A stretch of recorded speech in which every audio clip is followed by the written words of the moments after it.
महाभारत एक ऐसा प्राचीन ग्रंथ है जिसमें भारत ही नहीं बल्कि पूरी विश्व इतिहास का रहस्य छुपा हुआ है। भारत में कई घटनाएं, संबंध, ज्ञान और विज्ञान से जुड़े रहस्य छिपे हुए हैं। महाभारत को धर्म और अधर्म के बीच हुआ इतिहास का सबसे बड़ा युद्ध कहा जाता है। प्राचीन समय से लेकर अब तक कई ऐसे प्रमाण मिल चुके हैं जो ये साबित करते हैं कि भारत के इतिहास में घटी महाभारत की घटना एक वास्तविक घटना थी।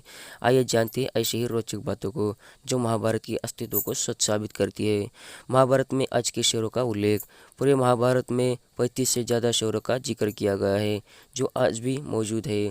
पुरातत्व विभाग के वैज्ञानिक को इस बात के कई प्रमाण मिले हैं कि भारत और उसके आसपास के देशों का प्राचीन महाभारत में विवरण है। जैसे कि महाभारत में उल्लेख हस्तिनापुर आज के उत्तर प्रदेश का मेरठ जिला है और गांधार वर्तमान समय में अफगानिस्तान के गांधार शहर को कहा जाता है। ठीक इसी तरह श्री कृष्ण की द्वारका नगरी भी आज के गुजरात में मौजूद है। महाभारत और रामायण की समानताएं वैसे तो रामायण और महाभारत के अलग अलग युगों में लिखी गई है और ये दोनों ही बिल्कुल अलग अलग युगों की घटनाएं थी। फिर भी महाभारत के युद्ध में भगवान हनुमान जी के होने का भी वर्णन आता है और इन पुस्तकों में जिन जगहों का नाम हजारों साल पहले लिया गया था वे ठीक उसी जगह आज भी मौजूद है। जैसे कि राम सेतु, अयोध्या, कुरुक्षेत्र की रणभूमि आदि। इसके अलावा अगर ये किताबें काल्पनिक होती तो इन किताबों में इतनी समानताएं नहीं मिलती। घटोत्कच का शरीर। पूरे तत्व विभाग के खगोलविदों को कुरुक्षेत्र के पास विशालकाय कंकड़ मिला है जिससे महाभारत के भीम के पुत्र घटोत्कच का कंकड़ माना जा रहा है। घटोत्कच भीम के पुत्र थे। महाभारत में घटोत्कच के आकार का ठीक वैसे ही विवरण है जैसे कि पूरे तत्व विभाग को मिला है। विशाल राजवंश।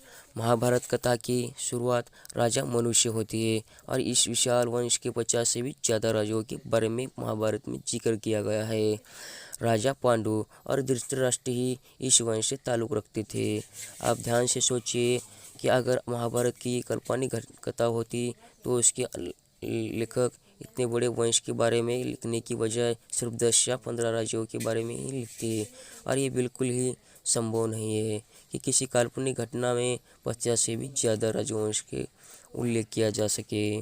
कलयुग की सच्चाई।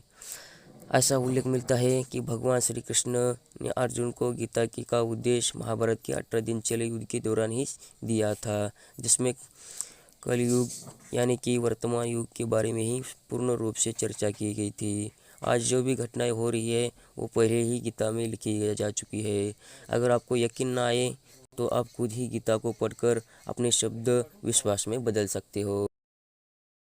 कुरुक्षेत्र की रणभूमि। महाभारत का युद्ध कुरुक्षेत्र में लड़ा गया था जो कि हरियाणा राज्यों में कुरुक्षेत्र के जिले में मौजूद है। यह आज भी वो मैदान मौजूद है जहाँ वो युद्ध लड़ा गया था। कहा जाता है कि युद्ध ने भय खून की वजह से कुरुक्षेत्र की मिट्टी लाल रंग की हो गई थी। द्वारका नगरी।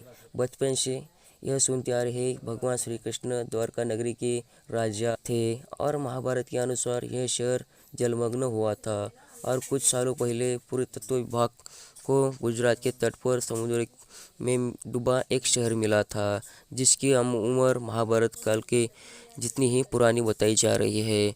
भगवान श्री कृष्ण की इस नगरी को संपूर्ण राज्य बताया जाता है।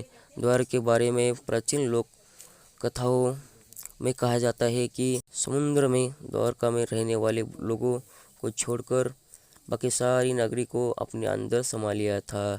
आज से कुछ सालों पहले तक की श्री कृष्ण द्वारका नगरी को कोरी कल्पना बताया जाता था लेकिन जब से समुद्र में इस पुराने शहर के प्रमाण मिल चुके हैं तब से महाभारत के अस्तित्व को सच साबित होने की हरी झंडी दिखाई गई है कि महाभारत सच होने का एक बहुत बड़ा सबूत है। तो दोस्तों हमारी वीडियो यही ख़त्म होती है। हमारी वीडियो आपको कैसी लगी कमेंट में बताना और हमारी वीडियो को लाइक और शेयर करना, सब्सक्राइब